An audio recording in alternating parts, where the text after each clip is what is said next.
Okay, I know this looks bad, but I can explain. From what I've seen, I do genuinely believe Noelle is a much more likely Roaring Knight candidate than everyone seems to think. I don't have an intro for this, so I'm just going to get into it. First, I need to quickly cover why I think she even would be the knight in the first place. Because it seems pretty clear that the knight is opening dark fountains to search for deaths, which would obviously rule out her being the knight, but not the rest of the holidays. And you know who most certainly wants to find deaths? Noelle. A lot. And we know Noelle and Chris have been close friends since they were very young, and even now they still are. So, consider who Chris might be willing to betray Susie for, take a knee for after their friends are defeated, and work with at the risk of ending the world. It could be Carol or Des, but I think by far most likely is Noelle. Next, I'd like to lay out the factors that I think make this theory feasible and not entirely insane. Firstly, Noelle and the Knight are the only two characters, so far, who are able to defeat an enemy in battle beyond what's normally possible. Noelle with the Ice Shock spell to permanently freeze Darkners, and the Knight being able to swoon Susie and Ralsei to keep them from getting back up. Secondly, I think the narrative implications with Susie are too strong to ignore. It's already very evident that the Knight is primarily Susie's fight, with the dichotomies between Dragon and Knight, White Pen and Black Knife, and rewriting fate versus fulfilling the prophecy. And Noelle is one of the few Lightners that Susie likes and trusts, and finding out she was lying the entire time would likely be devastating to Susie.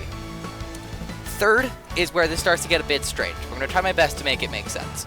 We know from her blog posts that Noelle has encountered Friend in her computer on at least 2 occasions, once in Cat Pedders and once in Batat. And real quick, I do need to talk about a bit about Friend. If we view Friend through the lens of being Mike, it's at the humble service of anyone who needs it. And seeing as it's seen Noelle and been inside her computer, that would mean that much like Queen, it knows what she wants more than anything else, to find deaths. I also do think that Friend was made with determination as an early attempt to connect to Deltarune. It shares a striking resemblance to Endogeny, which was also created with determination, and is able to exist in every Dark World and the Light World through its unique capacity to determinate. So what does that have to do with anything? In the early Chapter 5 dialogue, Sham insinuates the Shadow Crystals contain determination within them, and we know the Knight is made of Shadow Crystals because one drops when Susie chips their sword. So ultimately, what I'm getting at is that Image Friend may have given Noelle the strength she needed to carry out her goal, or determination, by giving her the armor and sword she would need to do it. Speaking of the armor, about the Knight's ability to shapeshift.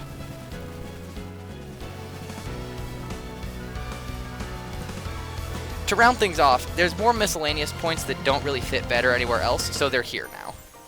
Firstly, Queen captured Noelle specifically to make her create a dark fountain, and when she later captures Chris and Susie, she says she only wanted Noelle for the job in the first place. When Alphys needs chalk in Chapter 1, Noelle is the first person to suggest going to the supply closet, where the dark fountain had already been created. And when Noelle finds Chris and Susie outside the closet the next day, she suggests that they go to the library with her and Birdley to study, gets there ahead of the player, and thus ends up being in Cyberworld ahead of us. She was also probably at choir practice at the church when that fountain was open, but we don't actually know that concretely.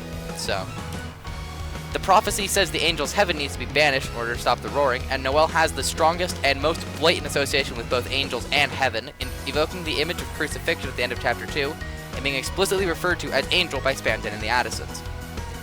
Bits more speculative evidence, but if you had a chance to use the glass at the end of Chapter 3, it would tell you that you thought you saw Undyne frozen in ice, which is strange given that the Knight has no directly ice-themed attacks or theming at all.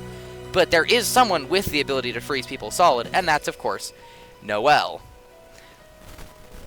Lastly, if you were to edit the game so you had Noelle in your party in Chapter 4, she would be able to equip 2 of Chris's swords.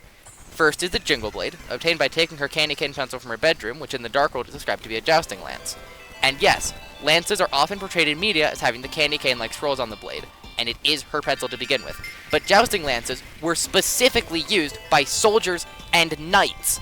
No other sword in the game is a lance or anything like that. All the other ones are nondescript swords or sabers, which would all be much more expected to see non-militant use, like how Chris uses them. The other sword she can equip is the Black Shard, which I don't really think I have to explain how weird that is for someone with allegedly no connection to the Roaring Knight. And it's not just that she can equip those swords. She cannot use any of Susie or Ralsei's weapons, and, excluding the weird route, she doesn't even get a single upgrade to her ring. Which, just to clarify, means that on a normal save, her only weapons would theoretically be the Snow Ring, and 2 swords specifically used by knights. So, anyway, that's about all I got. Hope you enjoyed the video. Make sure to like, retweet, and rate 5 stars on Letterboxd. And I don't know how to end this.